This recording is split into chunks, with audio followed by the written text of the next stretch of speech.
오늘부터는 레위기에 이어서 민수기를 본문으로 강해 설교를 이어가겠습니다. 오늘은 특별히 이스라엘의 군사들을 부르신 하나님이라는 제목으로 하나님의 말씀을 증거하겠습니다. 자, 히브리어 구약 성경을 보게 되면 이 민수기의 제목이 민수기가 아니라 이 광야에서라고 되어 있다고 합니다. 이 제목은 히브리어 원문 민수기의 이 서두에 나와 있는 단어를 그대로 제목으로 따서 쓴 것이라고 합니다. 민수기의 전체 내용이 40년간 광야에서 일어났던 일이라는 사실을 미루어 볼 때 이 히브리어 성경의 광야에서라는 제목은 아주 적절한 제목이라고 할 수 있겠습니다. 그렇지만 지금 우리가 알고 있는 한글 제목인 민수기라고 하는 이 제목은 백성의 숫자를 기록한 책이라는 의미를 담고 있지요. 이 제목은 아까 말했던 히브리어 성경의 제목이 아니라 헬라어로 번역된 구약 성경에서 가져온 것입니다. 최초의 헬라어 구약 성경인 70인역 성경에서는 민수기의 제목을 숫자들이라는 뜻의 아리트모이라고 칭했다고 합니다. 이런 제목이 붙어있는 이유는 민수기의 이 서론 부분, 첫 부분이 이스라엘 백성의 인구수를 세는 것으로 시작되어 있기 때문입니다. 그래서 영어 성경은 이 말을 그대로 번역해서 numbers라는 표현을 쓰고 있고 우리말 성경 역시 민수기라는 제목을 가지게 된 것입니다. 그러면 먼저 민수기의 전체 내용을 잠시 보고 본문으로 들어가겠습니다.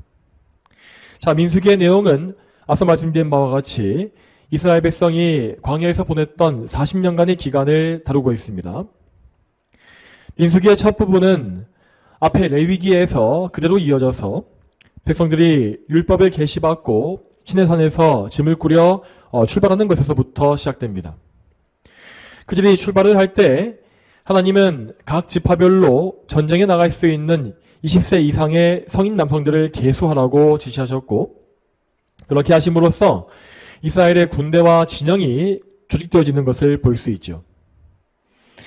이후에 이스라엘 회중은 시내산을 떠나서 가나안 땅의 입구까지 도착했는데 그때의 가나안 땅의 거인들과 강한 성읍과 군대를 보고서 겁에 질려서 가나안 입성을 거부하게 됩니다.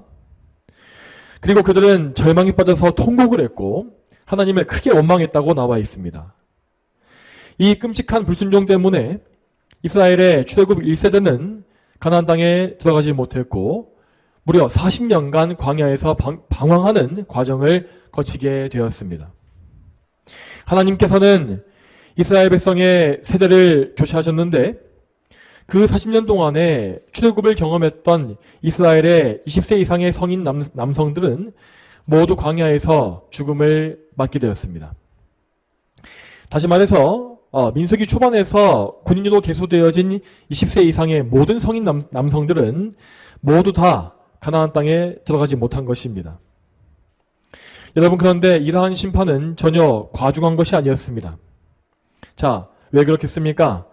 이 백성들은 하나님께서 이루신 놀라운 기적과 구원의 역사를 다 보았으며 또한 하나님께서 시내산에 불과 연기와 천둥 번개로 임하시는 그런 역사 역시 다 목도했던 사람들이었습니다. 또한 그들은 만나와 메추라기를 먹었고 메마른 반석에서 나온 물을 마시기도 하였습니다. 또한 하나님은 분명히 가나안 땅을 그들에게 주실 것이라고 거듭거듭 약속하신 바 있습니다. 그럼에도 불구하고 이스라엘 백성들 그들은 모두 하나님께 거역하였으며 하나님의 약속을 신뢰하지 못한 것입니다. 특히 그들은 하나님의 군대에 속한 이스라엘 남성으로서 이스라엘 전체 회중을 대표하는 사람들이었기 때문에 그들의 불신앙에 대해서 더욱더 무거운 책임을 지게 된 것입니다. 그래서 하나님은 그들의 악독한 불순종과 불신앙의 대가로서 그들을 심판하시었고 20세 이상의 모든 남성들을 다 광야에서 죽게 하신 것입니다. 여러분, 그렇지만 그 40년간 하나님은 이스라엘 회중을 버려두신 것이 아니라 그들을 연단하시고 준비시키셨습니다. 하나님께서는 광야에서 이스라엘에게 좀 더 세부적인 율법의 조항들을 계시해 주셨고 또한 그 과정에서 그들에게 침투한 우상숭배의 음행을 제거해 주셨습니다. 그러한 은혜의 여정을 통하여서 이스라엘의 제2세대는 가나안을 담대히 정복할 수 있는 신앙을 갖추게 된 것입니다. 여러분, 이처럼 민수기는 광야에서 이스라엘 백성이 받았던 연단의 시간을 기록하고 있습니다. 그리고 마침내 이스라엘이 가나안 정복을 위하여서 가나안 땅의 맞은편, 그러니까 요단강 맞은편 모압 평지에 도착하면서 민수기 전체의 내용은 모두 끝나게 됩니다. 여러분, 이 민수기는 단순히 이스라엘의 역사를 쭉 기록한 책이 아니라 이 안에 우리에게 필요한 영적인 교훈과 의미를 많이 담고 있는 책입니다. 먼저 구약시대 이스라엘의 관점에서 보게 되면 민수기는 이스라엘 백성에게 가득했던 죄와 불순종을 제거하시려는 하나님의 섭리와 또한 열심을 보여주고 있습니다. 하나님은 당신의 백성인 이스라엘을 지극히 아끼셨으며 그 사랑으로 인하여서 이스라엘 안에 있었던 죄악을 결코 간과하실 수 없었습니다. 그래서 하나님은 그분의 선하신 섭리 가운데 이스라엘의 연단을 위한 이 40년의 준비 기간을 허락하신 것입니다. 물론 이 40년간의 과정은 처음에 이스라엘 백성의 불순종이라는 죄악에 의해서 시작된 일이었습니다. 그래서 어떤 사람들은 하나님께서 이스라엘 백성들의 마음을 제어하시는데 실패하셔서 이렇게 그들이 죄에 넘어진 것이라고 생각하는 것을 볼 수 있습니다. 여러분, 그렇지만 우리는 이렇게 하나님 백성이 죄에 넘어지는 것을 볼 때에 이 죄인들의 죄악을 허용하시는 하나님의 섭리와 뜻을 잘 이해해야 할 것입니다. 여러분, 하나님은 결코 죄를 막을 능력이 없어서 죄를 허용하시는 것이 아닙니다. 이때도 하나님은 충분히 이스라엘 백성들의 마음을 움직이실 수 있었고 그들을 순종케 하심으로 가나안을 정복하게 하실 수 있었습니다. 그렇지만 하나님은 죄인들을 다루실 때에 이 죄인들의 자유로운 행동을 강제로 막거나 혹은 부자연스럽게 개입하시는 법이 없습니다. 즉, 하나님은 때때로 우리 인간들의 죄악된 행동을 그대로 허용하심으로써 우리의 불신앙과 죄악을 모두 드러내 보여주시는 것입니다. 이렇게 우리의 죄악이 드러나게 되면 사람들의 반응은 둘로 나누어집니다.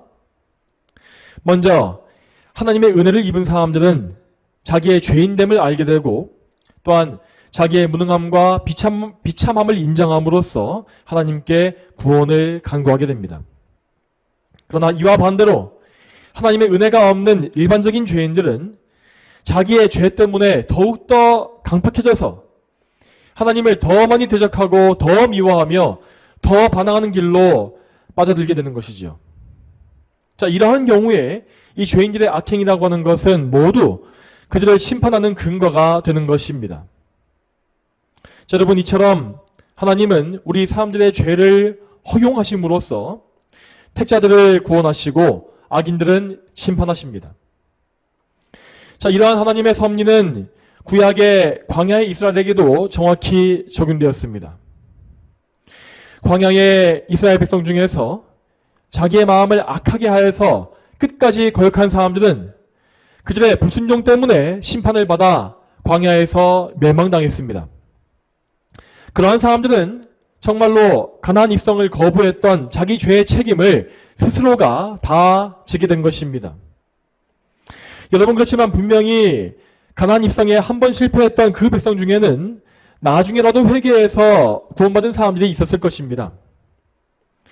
물론 그들은 이 땅에 사는 동안에는 징계를 받음으로써 광야에서만 살다가 죽음을 맞았습니다. 하지만 그들은 결국 회개함으로써 하나님의 은혜를 바라보게 되었을 것이며 이스라엘을 온전히 세워가는 일에 헌신하면서 광야의 생활을 살아갔을 것입니다. 이러한 사람들에게 광야에서의 40년은 멸망과 심판의 세월이 아니라 연단과 성화를 이루는 세월이 되었을 것입니다. 그리고 우리는 민수기를 통하여서 이스라엘 백성 전체, 그러니까 교회 전체에 대한 하나님의 섭리를 역시 발견할 수 있습니다. 앞서 말씀드린 바와 같이 이스라엘 백성이 광야에서 방황하게 된 것은 그들의 악한 불순종, 즉 죄악 때문이었습니다. 그러나 하나님은 그 죄의 결과를 선하게 사용하시어서 이스라엘 전체를 연단하신 것입니다. 그 기간 동안에 이스라엘 회중 전체는 이전보다 더욱더 성숙해지고 단단해졌으며 좀 더 하나님의 백성다운 모습을 갖추게 되었습니다. 물론 그 40년간의 기간이 끝난 이후에도 이스라엘 전체 회중은 여전히 불완전했던 것이 사실입니다. 그러나 적어도 출애굽의 1세대가 보여주었던 지독한 원망과 불순종의 모습은 많이 사라진 것을 우리는 볼 수 있습니다. 이처럼 하나님은 이스라엘 회중을 의의 길로 인도하시기 위하여서 그들의 죄를 징계하시고 그들의 본성을 다듬으시며 변화시켜 주시는 은혜를 베풀어 주셨습니다. 자, 이러한 민수기의 내용과 의미를 기억하시는 가운데에서 이제 오늘 본문을 보시겠습니다. 먼저 오늘 본문의 1절 말씀을 같이 보겠습니다. 민수기 1장 1절 말씀 같이 읽어보겠습니다. 시작. 이스라엘 자손이 이집트 땅에서 나온 지 2년째 되던 둘째 달 첫날에 여호와께서 시내 광야의 회막에서 모세에게 말씀하셨다. 아멘. 자, 이 말씀의 배경은 이스라엘이 아직 시내산 앞에 장막을 치고 머물러 있었던 때입니다. 이스라엘은 시내산에 도착하고 나서 10개월간 율법을 계시받았고 그 10개월간의 이야기는 출애굽기 20장부터 해서 레위기 전체에 이르러서 다 나와 있습니다. 이렇게 하여서 이스라엘은 하나님과 언약을 맺었으며 또한 언약 백성으로서 지켜야 할 율법의 전반을 다 수여받은 것입니다. 이렇게 율법의 계시가 끝난 이후에 하나님께서는 곧바로 민수기에 나와 있는 군대의 계수를 시작하신 것이죠. 자, 다시 말하여서 하나님은 레위기와 민수기 사이에 전혀 공백 기간을 두지 아니하시고 계속해서 연속해서 이스라엘을 가나안 땅으로 인도해 가신 것입니다. 이런 말씀에서 알 수 있는 바와 같이 하나님은 참으로 성실하시며 절대 게으름을 피우시거나 잠드시는 법이 없으십니다. 그분은 언제나 깨어 계셔서 당신의 백성을 구원의 길로 인도하시는 참으로 신실하신 아버지신 것입니다. 그러면 민수기 말씀에서 하나님은 정확히 무엇을 명령하신 것이겠습니까? 자, 바로 이어서 오늘 본문의 2절부터 4절까지 말씀을 같이 보겠습니다. 민수기 1장 2절부터 4절까지 말씀 같이 읽어보겠습니다. 시작. 너희는 이스라엘 자손의 모든 회중을 그들의 가족과 가문을 따라 인구를 조사하되 모든 남자의 머릿수대로 명단을 만들어라. 너는 아론과 함께 이스라엘 중에 20세 이상으로 전쟁에 나갈 수 있는 모든 자를 그들의 부대별로 세워서 각 지파에서 한 사람씩 곧 가문의 지도자가 너희와 함께 있게 하여라. 아멘. 이 민수기의 말씀에서 하나님께서 처음 명령하신 것은 이스라엘의 인구를 조사하는 것이었습니다. 이 인구조사는 단순히 백성들의 머릿수를 알기 위함이 아니라 전쟁을 치르기 위한 군대를 조직하기 위해 행한 거룩한 사역이었습니다. 그래서 하나님은 모든 백성의 수를 하나하나 다 세라고 하신 것이 아니라 오직 전쟁에 나갈 수 있는 20세 이상의 남성들만을 계수하게 하신 것이지요. 자, 여기에서 이스라엘은 하나의 국가로서 그 모양을 갖춰가고 있는 것입니다. 그전엔 원래 이집트를 탈출했던 난민의 무리와도 같았지만 이제는 왕이신 하나님의 통치를 받는 신정국가의 모습을 갖춰가게 된 것입니다. 여러분, 구약시대의 이스라엘은 이 세상에 존재하는 그 어떤 나라와도 구별된 특별한 나라였습니다. 그들에게는 인간 왕이 없었고 다만 하나님의 통치를 대리하는 대리자인 모세가 있을 뿐이었습니다. 실제로 이스라엘을 소유하고 통치하신 왕은 한 분이신 여호와 하나님이셨고 이스라엘 백성은 하나님과 언약을 맺음으로써 그분께 충성을 맹세했습니다. 그리고 이스라엘은 하나님의 백성으로서 살아가기 위한 율법을 받았으며 또한 지금 이 민수기에서는 그들의 대적들과 싸울 군대를 조직하게 된 것입니다. 이 군대를 통하여서 이스라엘은 약속의 땅 가나안에 거주하는 이방인들을 내쫓을 것이고 신정국가 이스라엘의 영토를 차지하게 될 예정이었습니다. 자, 그런데 이스라엘의 군대는 이 다른 국가의 군대와는 완전히 다른 모습을 띠고 있습니다. 오늘 본문 5절 말씀에서 10절을 보게 되면 이스라엘 군대의 이 각 지파별로 지도자가 쭉 나와 있고, 그리고 그 이후에는 그 지도자들이 이끌어가게 될 지파의 병력이 몇 명인지가 쭉 나와 있습니다. 이렇게 하여서 하나님은 이스라엘 군대의 명단과 인원과 지휘관들을 명확하게 정해주신 것입니다. 그런데 하나님께서는 이렇게 이스라엘의 군대 조직만을 정해주셨고 그 이상의 계시를 주시지 않았습니다. 자, 상식적으로 한 나라의 군대가 잘 세워지기 위해서는 반드시 먼저 철저한 훈련이 있어야 할 것이고, 또한 그 군대가 사용할 무기를 개발하고 생산해야 하며, 또한 여러 병과를 만들고 전력과 전술을 짜는 등의 준비가 필요하지 않습니까? 하지만 민수기에는 그러한 이야기가 전혀 나와 있지 않습니다. 자, 만일 하나님께서 이스라엘 군대 자체를 훈련시키셔서 그들에게 강력한 군사력을 주셨다면 이스라엘은 그들의 무기와 군대의 힘에 의지했을 것입니다. 그들은 군대의 숫자와 무기와 전술을 통해서 가나안 백성의 군대를 무찌르고 정복할 수 있다고 자신했을 것이 분명합니다. 자, 그렇지만 세상적 관점에서 보았을 때에 이스라엘의 군대는 전혀 준비되지 않은 오합지졸에 불과했습니다. 그랬기 때문에 그들은 적들과 싸울 때에도 그들의 군사력이 아니라 오직 하나님의 능력에만 의지하였던 것입니다.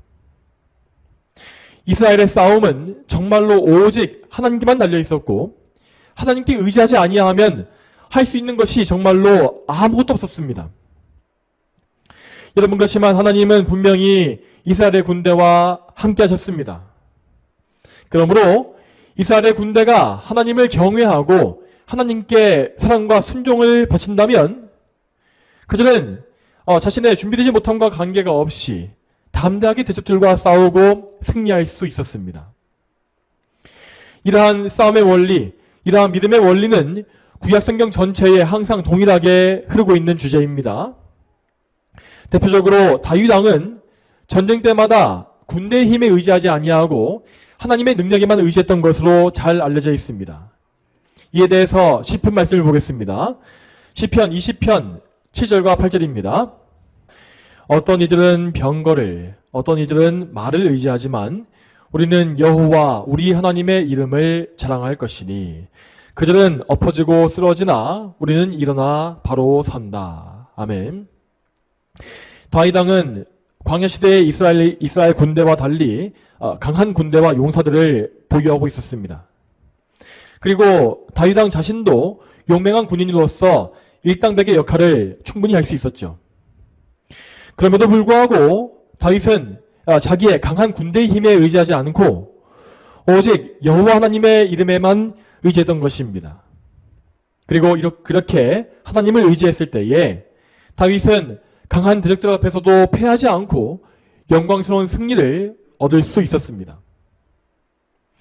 자, 이와 같이 우리는 우리가 어떤 상황에 처해 있다 할지라도 오직 하나님께만 의지하는 믿음을 견지해야 합니다.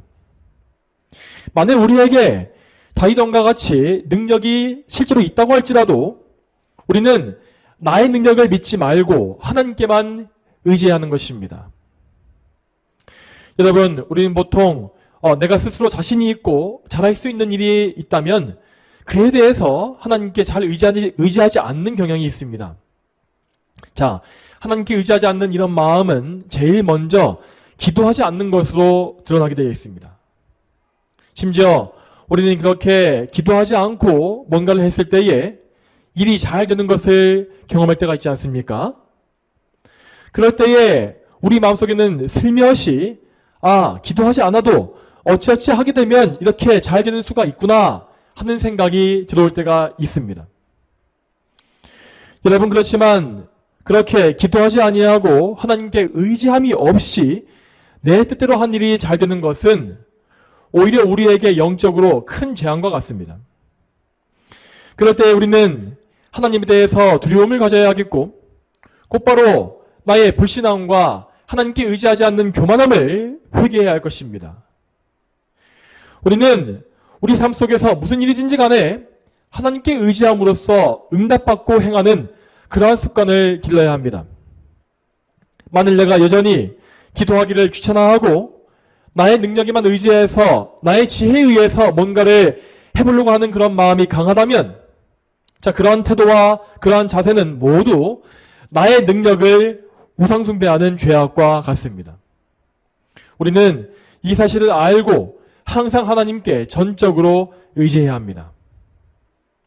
여러분, 그런 의미에서 우리는 오히려 우리 자신이 무능하고 무가치하게 느껴질 때에 더 감사하고 기뻐할 수가 있습니다.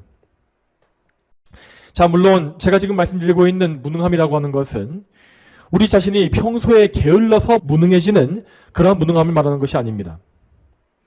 우리가 평소에 게으르고 나태해서 준비하지 못하고 그래서 무능하게 된다면 우리는 결국 그 게으름 때문에 징계와 연단의 시간을 보내게 될 것입니다.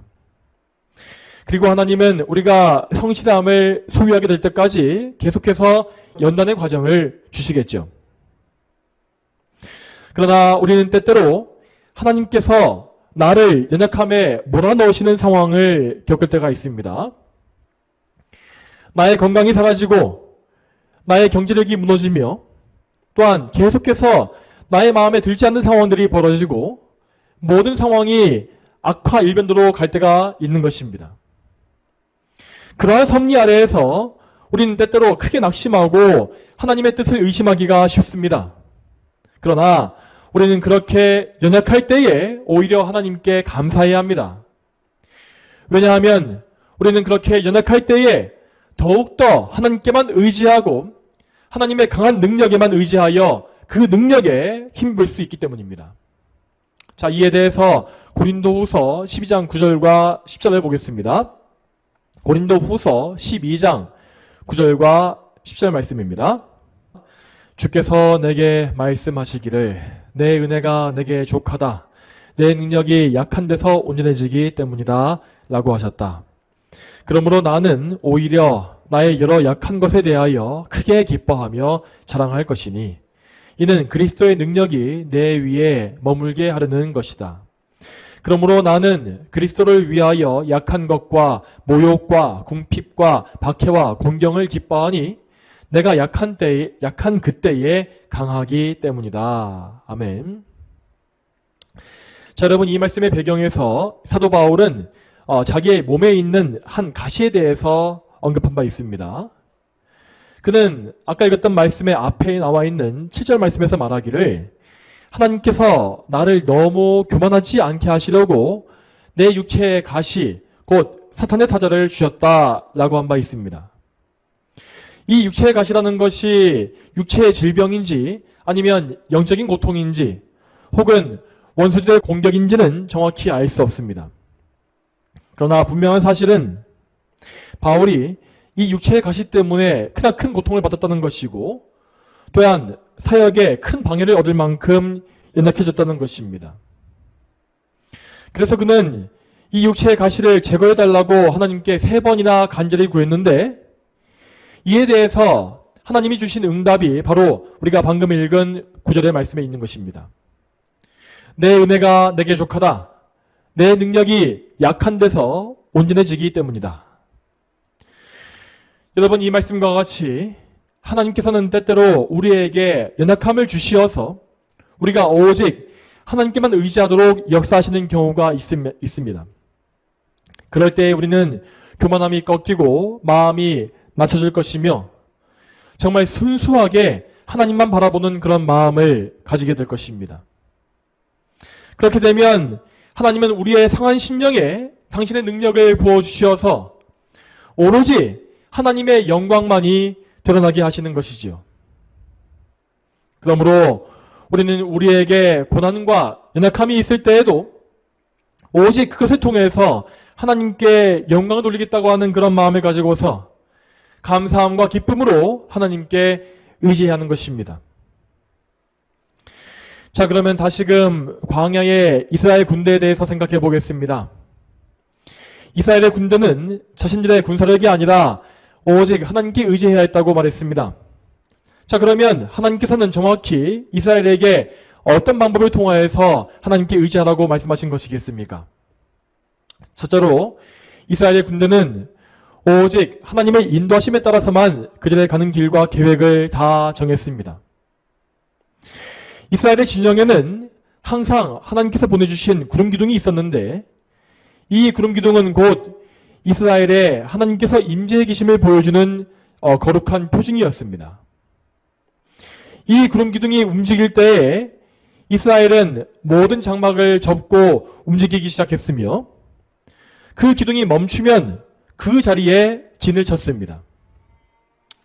여러분, 이스라엘 백성의 이러한 이 행동은 곧 하나님의 뜻과 명령에만 절대 순종하는 것을 의미합니다.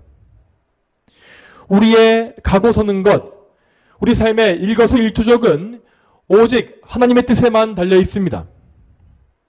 우리의 인생길을 계획하는 것은 우리가 아니라 하나님이십니다. 그러므로 우리는 우리의 삶 가운데에 오직 하나님의 계획이 이루어지기를 항상 간구해야 하고 또한 하나님의 말씀과 뜻에 전적으로 순종해야 할 것입니다. 옛적에 종교개혁자들이 그랬던 것처럼 우리는 성경 말씀이 가라는 데까지만 가고 성경 말씀이 멈추라고 하는 곳에서 멈추는 그러한 신앙을 가져야 하는 것입니다. 나의 생각과 의견, 나의 사상과 가치관, 나의 기호와 나의 계획과 포부 등등은 모두 말씀의 통제를 받고 말씀의 경계 안에서만 형성되어야 합니다. 둘째로 이스라엘 군대는 항상 성막을 중심으로 하여서 진영을 갖춰야 했습니다. 이스라엘의 성막이 완공되고 군대 조직까지 갖추어지면서 그들은 성막을 중심으로 하여서 질서정연하게 진영을 짜고 장막을 치게 되었습니다. 그리고 이스라엘은 40년간의 광야 생활 중에 언제나 그 진영 중심에 성막을 놓고서 그 성막을 중심으로 그 둘레에 각 지파별로 자기 장막을 치고서 그렇게 질서 있는 생활을 이어갔습니다.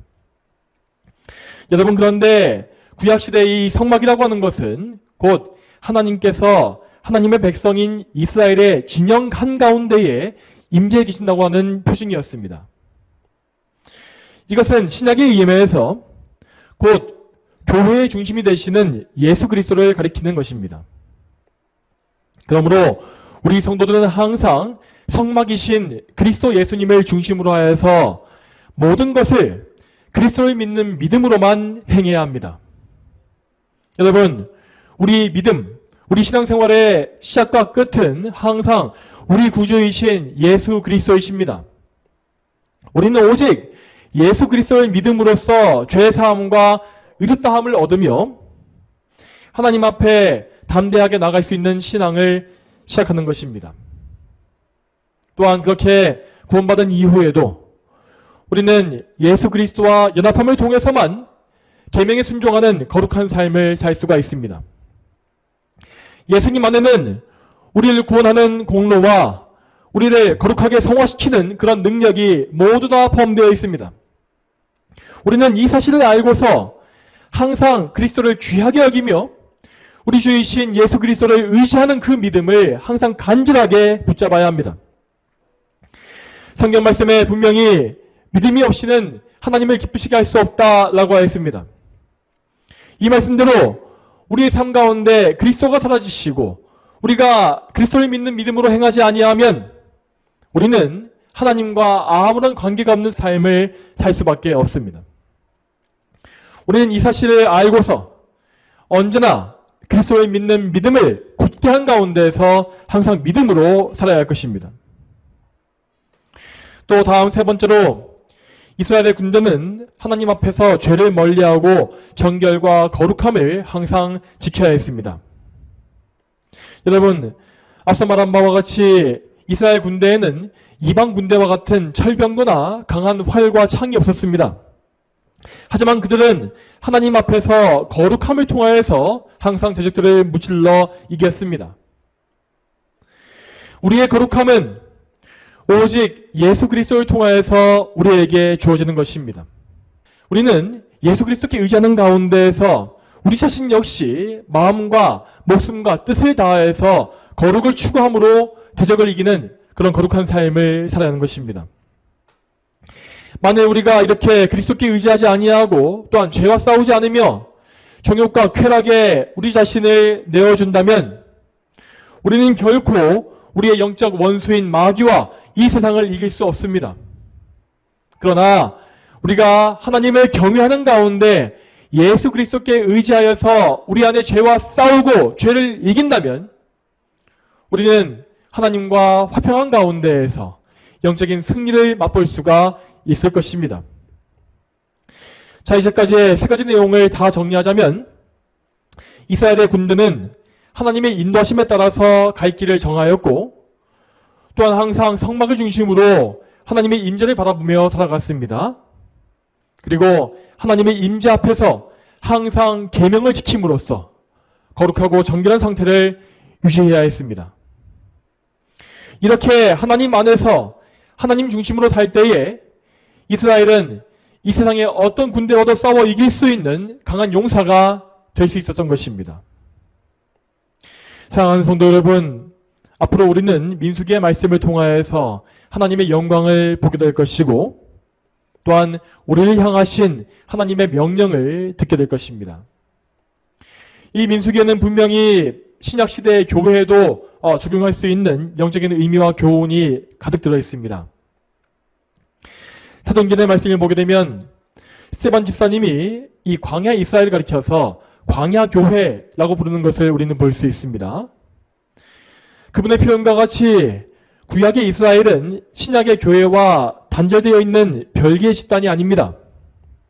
분명히 광야의 이스라엘은 지금 우리와 같이 그리스도 안에 있는 한 교회의 지체였던 것입니다. 물론 구약의 광야 교회와 신약의 교회는 겉으로 보이는 교회의 모양새에 있어서는 차이가 있는 것이 사실입니다. 하지만 그들과 우리는 모두 한 분이신 그리스도를 바라보고 그분으로 인해 구원받으며 성령의 인도하심과 아버지 하나님의 은혜를 입고 있는 한 교회입니다. 그러한 점에서 우리와 이스라엘은 모두 그리스도 안에서 하나의 교회로서 연결되어 있는 것입니다. 여러분 또한 이런 의미에서 우리는 구약의 이스라엘 군대를 우리 신약의 교회와 연결시켜서 생각할 수 있어야 합니다. 구약시대의 광야교회는 가나안 땅의 원수들과 물리적으로 전투를 치렀습니다. 그리고 지금 우리 신약의 교회는 세상의 영적 대적들과 영적인 전투를 치르고 있는 영적 전투의 교회입니다. 그리스도께서 다시 오시는 날 그날까지 지상교회의 영적 전투는 결코 끝나지 않을 것입니다. 그러므로 우리는 앞에서 살펴봤던 믿음의 원칙을 항상 우리의 마음에 새기고 하나님께 철저히 순종하기를 힘써야 할 것입니다. 우리의 무기는 칼과 창이 아니고 또한 우리의 힘과 능력이나 우리의 지혜나 우리의 권력이 아닙니다. 우리는 오직 만군의 여호와 우리 하나님께만 의지하여서 하나님의 무기로서 하나님의 영적 군사로서 굳게 설 수 있는 것입니다. 거룩하신 하나님께서 이 민수기의 말씀을 통해서 앞으로 우리 모두에게 당신의 영광을 보여주시기를 소망합니다. 그리고 저와 여러분 모두가 성령님의 조명하심을 통하여 하나님을 더 많이 알고 하나님께 더 많이 순종하게 되기를 축복합니다. 다 함께 기도하겠습니다. 하나님 아버지, 오늘도 민수기의 첫 번째 말씀을 통하여서 이스라엘 군대가 무엇에 의지하여 하나님 앞에 섰고 또 하나님의 영적 대적들을 물리쳤는지를 보게 하심에 참으로 감사합니다. 우리가 이스라엘 군대를 세우신 하나님의 뜻과 하나님의 영광을 바라보게 하시고 오직 우리의 약함 가운데 역사하시는 하나님의 그 탁월한 영광과 그 능력을 사모하며 언제나 오직 우리의 삶 가운데 하나님의 영광만이 드러나기를 갈망하는 그러한 삶을 살 수 있도록 주여 도와주시옵소서. 앞으로 이 민수기 강해 가운데 함께 해주셔서 이 긴 말씀을 하나님께서 인도하시고 이 가운데에서 우리가 정말 더욱더 철저히 하나님께 의지하는 주의 백성들로서 세워지기를 간청합니다. 감사드리며 거룩하신 예수님의 이름으로 기도 올립니다. 아멘.